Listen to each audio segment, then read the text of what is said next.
Author's note. My life has always been one of extremes. Brave, the book, has proven to be no different.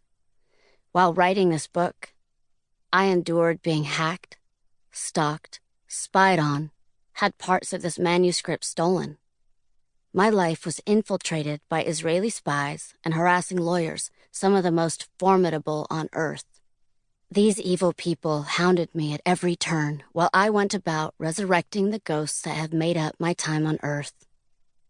I can only say it was extraordinarily stressful, an incredible high-wire act that required great strategy. There was never any other choice. Justice would be served. And it was. I am immeasurably proud of having a hand in this cataclysmic global reckoning and the felling of monsters. I truly believe that a win for one of us is a win for all of us. A few years ago, I realized society needed to be primed to hear the story, so I set about taking my voice of dissent public. I decided to openly fight the machine, the manufacturers of myth, the gaslighters themselves, the sacred men of Hollywood. For far too long, they'd been on top and able to get away with criminal behavior. I wanted to make it impossible to look away. And then the U.S. election happened, making sexism far harder to deny. It paved the way for obvious truth to be revealed to those who'd for so long turned a blind eye.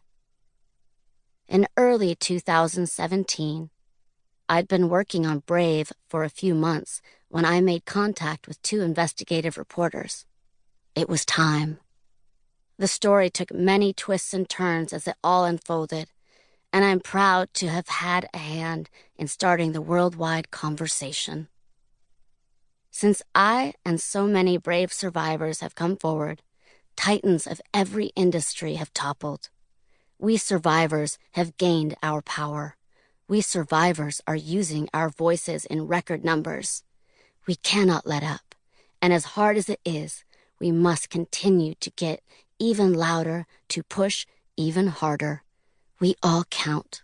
We all matter. Here's to freedom, yours and mine. Now go breathe fire. Preface. Did you break up with someone? At first, the question made me angry. I thought it sexist, stereotypical, disheartening. There was no depth of a relationship that made me so in need of freedom that I'd alter myself. The more the breakup question was asked, the more it made me think about my motives. I realized I had broken up with someone. I broke up with you. The collective you. The societal you. I broke up with the Hollywood ideal, the one that I had a part in playing. The ideal version of woman that is sold to you by every actress in every hair commercial telling you this is the secret to being beguiling, the secret to getting a man to want you. Long, glossy, Kardashian-esque hair that says, "Fuck me, big boy." As if that's all we are and all we can be. Hair. Hair is what I broke up with. And it was a breakup that was years in the making. It took a lot to wake me from my brainwashed slumber. My long hair had always made me uncomfortable. It made men look at me while the real me disappeared. I would use it to cover my face, to check out, to sleep. And sleep I did. The real Rose slept while the fake Rose lived a bizarre alternate life playing the part of someone who played parts. Most of my life I had short hair. I preferred it that way. The classic film stars and punk women I most admired had short hair. I liked very much being an individual. I liked looking neither female nor male, but hovering somewhere in between.